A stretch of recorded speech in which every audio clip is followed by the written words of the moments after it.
Happy Thursday, everybody. We are about to go live with the one and only Carrie Newhoff, who's about to be joining us. So it's a beautiful day. For those of you who are wondering if I wear glasses or not, I must confess these are blue light glasses. So I look studious in them, and I will.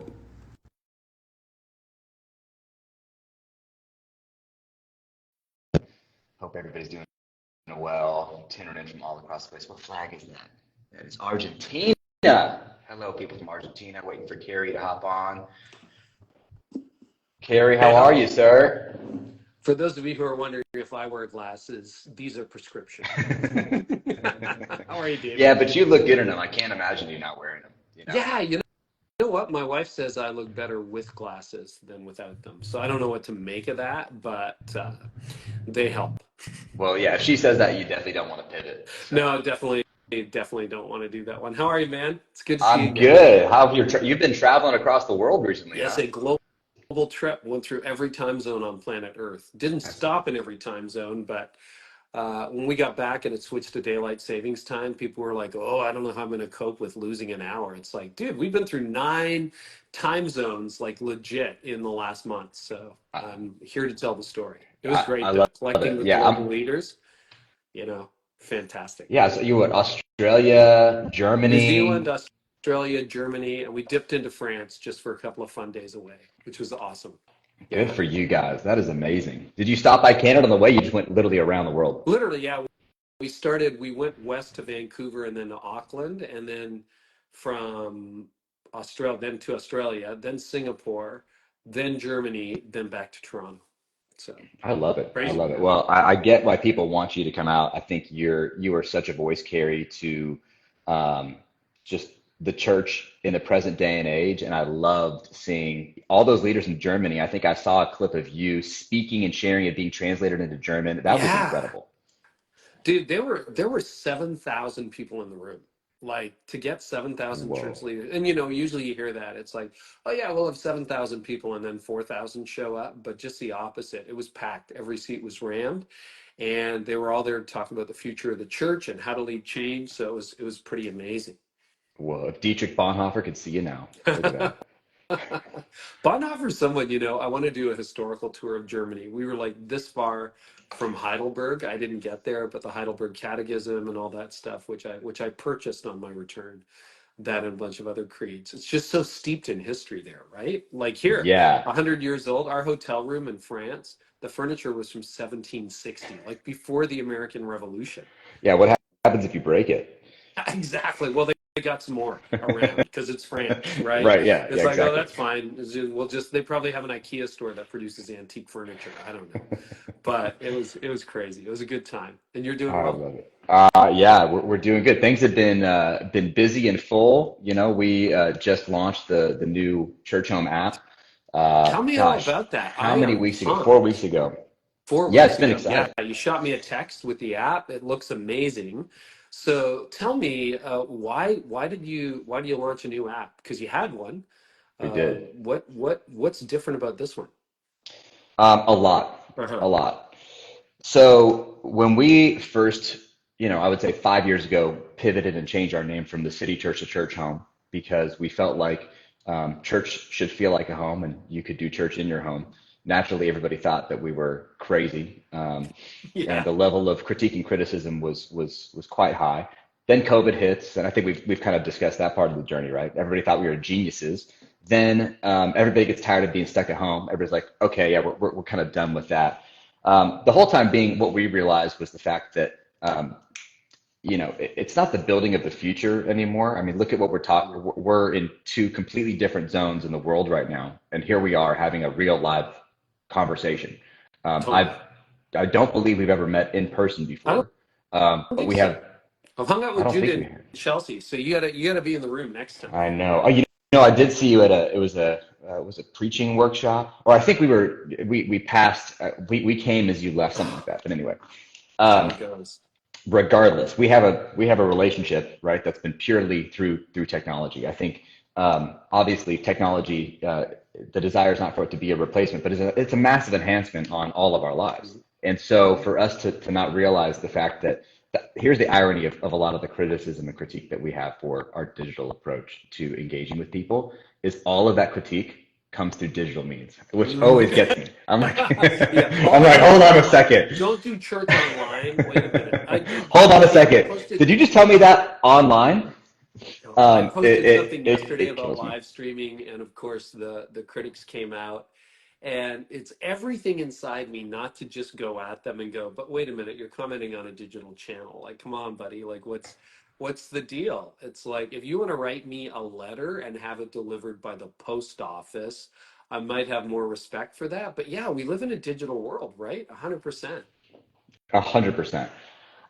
So to condense the why around why we are continuing to pioneer and innovate our technology to be best in class, it's because if you take a look at if you have an iPhone and you go to settings and you go to screen time, take a look at where you're actually spending time in your Ooh, day, right? And it's was. concerning. I'm always trying to get my screen time down. I'm trying to make sure I've set limits now on social media, et cetera, which I pray to God it actually doesn't go off in the middle of this. If it does, If it goes off now, hang with me. you're If gonna it have does, it's me on because the I'm trying to show. be healthy, okay?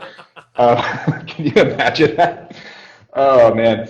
Oh, But this is where we goodness. spend our time. It's not the building of the future. It really is a building of today. And it's by no means do I mean that we're replacing physical assets, right? But I am saying this is where we spend our time. So why would we try not to engage our community Mhm. in this manner? Furthermore, our previous app, while it was great, it really was a content digestion platform, right? So it's just another form of a platform to put the same content in a different place. And what our goal and objective is in humans' lives is not just to deliver them content, it's to actually create meaningful, connective community. It's to know where somebody's at in their faith journey and to be able to assist them in the progression forward of where they want to go. When people are downloading the Churchome app, a lot of times yeah, it could be people who believe the same thing that you and I do around the goodness and grace and forgiveness of Jesus. But what we're finding is it's actually a lot of individuals that are curious, that are wondering, what is Jesus about? I feel an emptiness or a hole in my heart, and I'm not going to go ahead and take the step to go into a physical church building. That's too much. What we know around Gen Z, right? The two things, they don't want to be judged and they don't want to be invited to church. Well, how are we going to reach what is a generation that is already 27 years old? And what does that look like? Because that's coming before we know it. And so Mhm. this is where a lot of those individuals live. And so we have built this technology with everything that we know around addictive scroll culture in 2024. And it's taken us 4 years because we didn't just want to look pretty on the front end, which I actually think it does. I think aesthetically our app is beautiful, but what's more meaningful is the fact of what's on the back end of this app, which Yeah, what actually is on the assists us. back end of the app? Like, have you got out, like, if it's more community based, are you connecting people? Are you using AI and algorithm? Yeah. Like, what's going on behind the scenes? Yeah, we are. We are. We're taking a lot of what we know around some of the greatest studies and surveys ever done in the history of the church, and we've actually implemented that into the back end of our technology so that Wow. we can create these kind of indicators to understand where we deem somebody is on their faith journey and put and curate content specifically to them. So, Wait, for so if I example, jump in and I've been reading the Bible for like my whole life, you know that? You can tell that? Or if I'm a new Christian, like how does that work? so it's really scary, and this is actually a whole component, right? It is how much data do you have on somebody, and how do you Mm, understand where somebody's at? Um, there's there is a lot of data on all of us that exists out in the ecosphere. It makes me very yeah. very weary at sometimes. What Um, Google, Instagram, Meta, Facebook, Twitter have on us would terrify us if we ever saw it. I heard a very prolific individual who we were having a conversation with just last week say that the two largest nation states on earth are Google and Apple. Um, or maybe it's Google and Microsoft, but it scared me. And they kind of went into why. But all that to be said, Hmm. the answer to that question is no, Carrie. We can't tell what's happened prior to you downloading the Churchome app. Gotcha. And by the way, just for everybody's awareness, we do not sell anybody's data. It's all completely private. There's a terms of service and everything that people, do within the app is we can see what people are doing, but it's completely private. There's no shared. It, We're a church. We're it's not in this to anonymized sell data data. then. Uh, Yeah. yeah, Yeah. exactly. So it's all use based off of what we see you doing and what your behaviors are once you join the app. Now we actually do have the ability to procure data and to plug that in to learn different things about you that other people might know. So we could buy data on users, pair that with users' profiles, and learn about them prior to coming. So for example, you download the app, it is possible that we could know stuff about you before you'd ever set foot, which is absolutely wild and crazy. But what we have is capability. What we have is capability. The way that we've built this is to not be tied to what it is that you see today. In fact, if for anybody who's downloaded the new Churchome app, you've already seen, I think, 4 or 5 updates in the last 4 weeks come out. Um, and the goal is that this is not a one ta-da, here's our app. It is a continual, we have a roadmap that's 5 years long around how this is going to continue to be deployed and optimized to help serve millions of people all around the globe. Everything from linguistics, everything from trying to get you practically engaged in tangible community across the globe. Mm. Yes, are we delivering unique content through it? Absolutely. But we're trying to create loops to actually get people to spend time in God's word. We're actually going to be releasing a feature at the end of the month that I'm very excited about. We're going to be releasing the Bible. Will actually be on the Churchome app.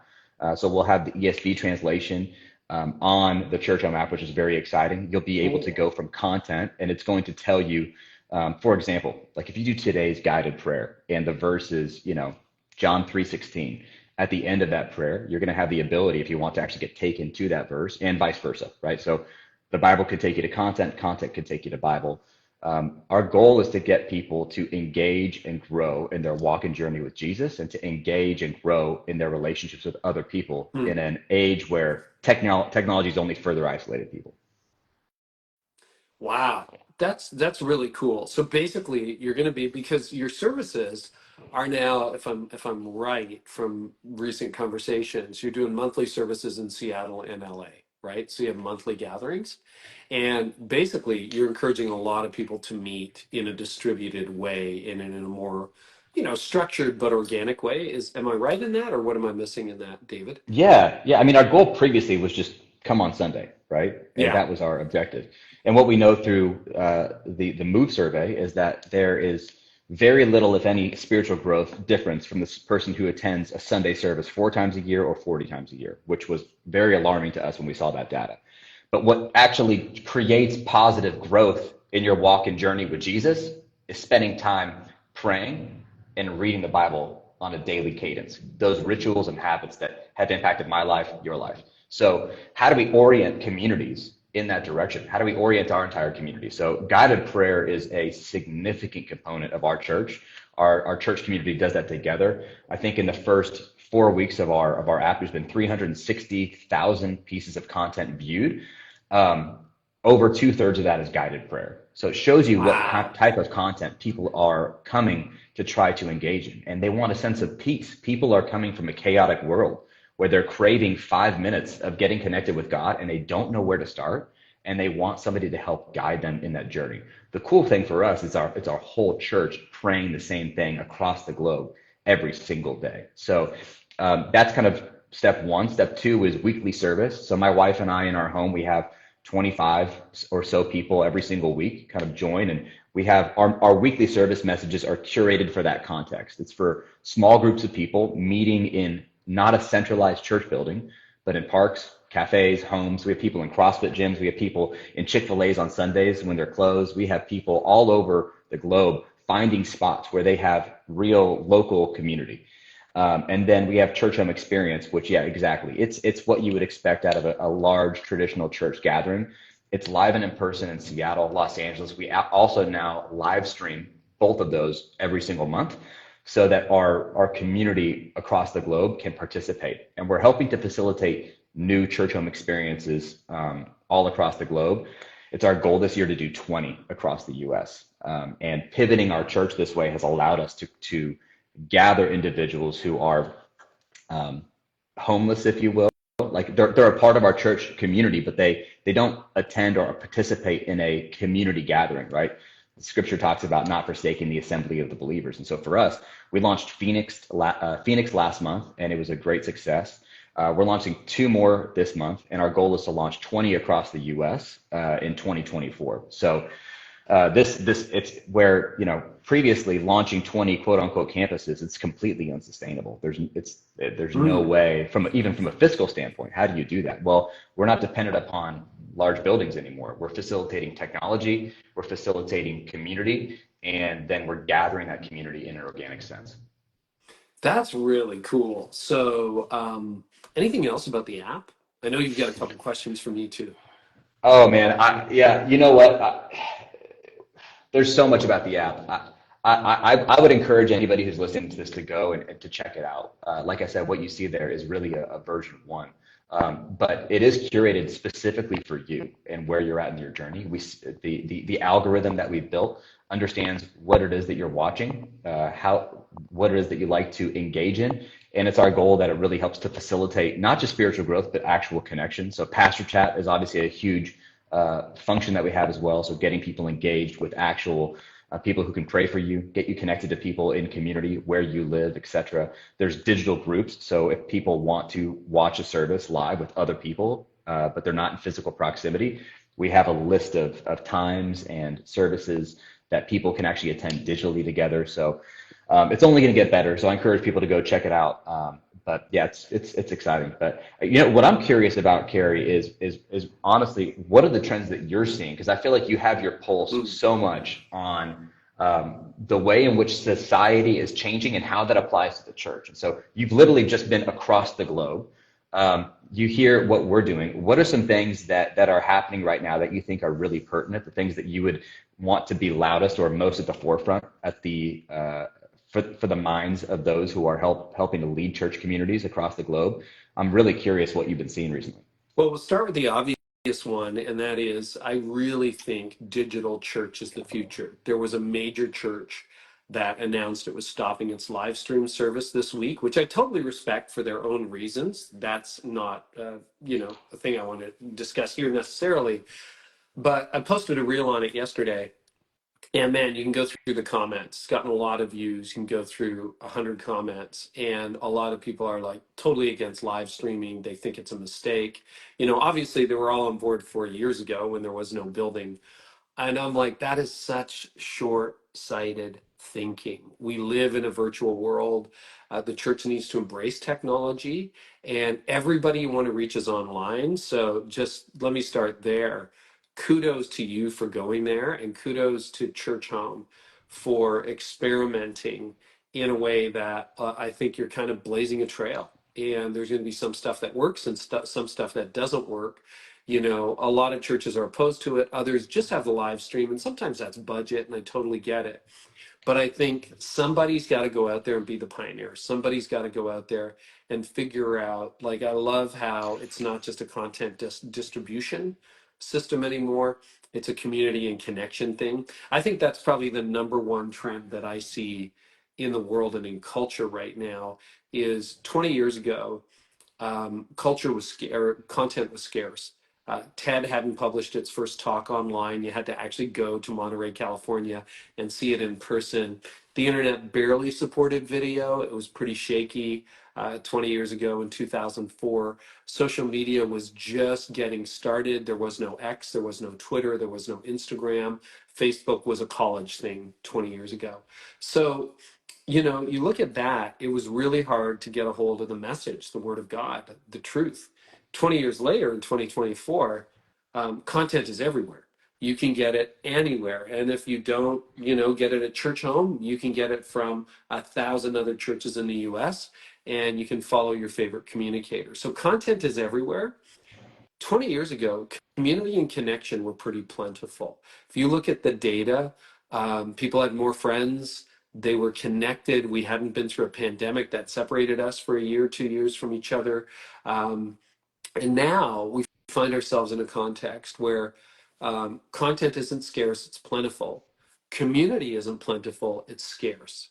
So, what I think churches have to be doing is definitely do the content well, preach the word of God, preach it in and out of season, And most churches are doing that, and they're doing it really well. But you got to elevate community and connection. So when you can do that digitally, when you can do that in what I would call decentralized gatherings, like you're doing, the 25 who show up at your home every week, and you're doing it at the monthly gatherings, that is, I think, the future. And it's just great to have a handful of churches right now, and Churchome is at the top of that list, that are pioneering, investing big in this area, because I think 10 years from now, all of us are going to be there, and we need Yeah. people to lead the way.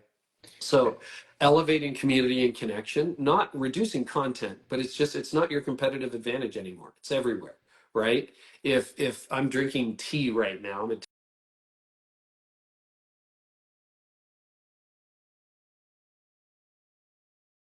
there was like a global shortage, this would be really valuable. And if it was really rare, I might have criminals trying to break into my house trying to steal it. But it's not. It's like $5. Anybody can go buy tea. You can buy it for $1 if you want. It's plentiful. And that's where content is these days. So community and connection is scarce. The other thing I think, and you guys are doing great work in this area too, but the next generation isn't looking for a show, they're looking for Jesus. Mm. So I don't think that's an excuse to have bad production at our churches and bad music. I don't think that's the key, but probably less polish, more authenticity, less production, more connection, less head, more heart. I think we're starting to see a generational shift, and I'm trying to put my finger on it. I saw it at Red Church when we were in Melbourne, Australia. We went to Mark Sayers' church, had lunch with Mark after, and it was really simple: 250 people in a room, not super high production. It wasn't like the dark room with, haze and lights. There were just two guys on stage, both playing electric guitar, but it was powerful. The spirit moved, and I say that as somebody who's familiar with charismatic circles, but who doesn't just say the spirit is everywhere all the time. It was a powerful, powerful experience. And it wasn't particularly well produced. It was just really powerful, and you had to be there. And I think that kind of authentic, organic, more decentralized, kind of what we saw a year ago at Asbury, kind of what we're seeing in the college baptisms, kind of what we're seeing in that spontaneous ground up, not top down leadership. That's another big meta trend that I'm watching right now. So those are a couple of the trends that I'm seeing. And I really love it when I see a few churches pioneering in those Yeah, areas. that's fascinating to me. P.S. I don't know if you noticed my video go off. Literally, I my saw my so my social media timer, it did exactly it what I did actually predicted it do would that. do. Well, you only It paused for a second. it did. Yeah, So I did ignore limit. So now I have no bounds for today. dangerous. That's really fascinating. I noticed, and I'm curious what you would say to this. I noticed this dichotomy and this delta between existing mega churches, right, or Yeah. larger churches, however we would define that, 500 plus. I don't know how it's defined really anymore. Um, really what we've come from in a lot of ways. I mean, we had 7 physical campuses, 13 different in-person services. Judah was preaching, so much that, adrenal fatigue. I mean, everything that you speak so much to, right? And we have pivoted that model, and not that anybody is now like all of a sudden not working or not working as much. It's actually quite the opposite. But the level of health is much greater. Our impact is so much different. But we've totally pivoted from that model of church to a completely different model of church. I don't suggest it to the faint of heart. Hmm. Trust me. It's 4 years ago, I had, everybody loved me. There's a lot of people that don't like me now, and that's okay. We're just simply trying to do what God's asking us to do. But what I realize is that a lot of that community is watching, but doesn't necessarily, like, they're kind of confused by what Church Home is doing, if that makes sense. Where I'm seeing what we're doing resonate is either in smaller communities or in new communities that are starting from day one, building Hmm. a church. How would an organization like Church Home, which, a lot of people have asked us, why is Church Home nonprofit? You guys should be for profit, almost like a pray.com or like a, and by the way, if we were, our technology wouldn't be free to all, and the mission wouldn't be the mission. That's why our technology is free. I mean, and it's not free to make, trust me, but Yeah. it is, and it will always be free to all. And in fact, we want to use this to help serve the church. So we want to give our technology away to church communities who would not have gone through this journey, and to use what we've done not just for church home or but for others as well. Where do you see that happening? And maybe you don't have an answer for that at this moment, but I'm Not curious where you enough see is people understanding what you're saying, because I totally agree, and that traction happening. it's not happening enough, to be honest with you. There's a handful of pioneers right now. I love what you guys are doing. Brian Tome and Crossroads is trying some new things with digital. They've literally invested millions of dollars into the digital frontier.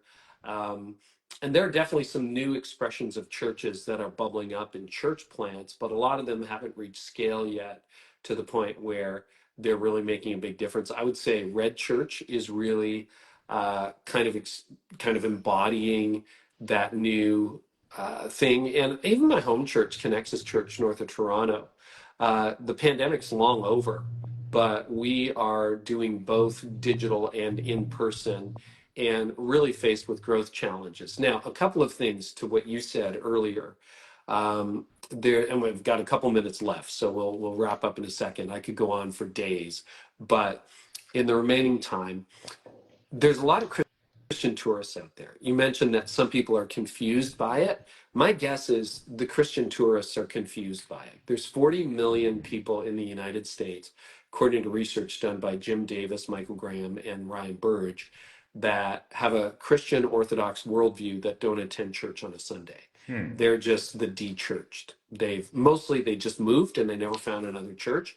So there's millions and millions of Americans who believe in Jesus but aren't connected with a church. Or, Bridgetown Church stopping its live stream. They had a lot of spiritual tourists who weren't really engaged in the local life of the church or any church. They just enjoyed watching Tyler and the things at Bridgestone. I think you're going to see that. Um, I don't know what to do with that, because you're not supposed to be a tourist. You're supposed to be a missionary, or you're supposed to be an explorer, somebody who's brand new, somebody who's like investigating faith.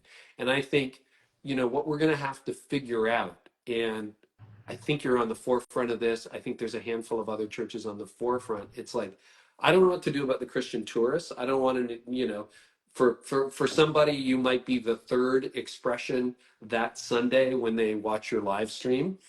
What do you do with those people? I don't know. They're just binging on churches. What you have to do is you have to use your digital platform to figure out who's going to roll up their sleeves, who's going to contribute. I really believe one of the false markers of discipleship is that we think it's all about knowledge. Hmm. It's about what we know.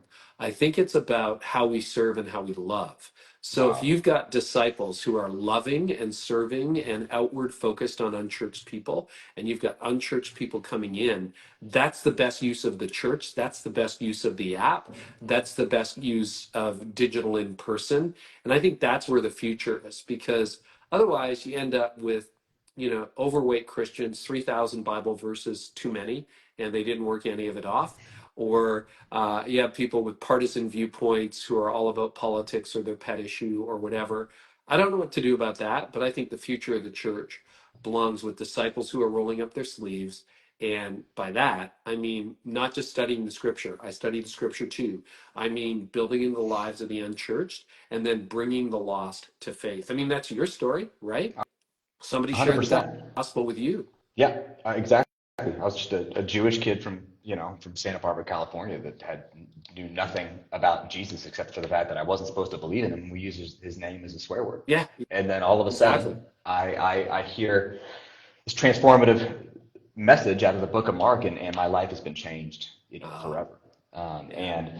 And I think that's what we see happening in the book of Acts. And I think that's Hmm. the cry, of That's what resonates with me exactly it. around It's what we're Acts. doing is like, it's really interesting. The people that I've talked to, a lot of people will ask me, well, how are you going to facilitate that?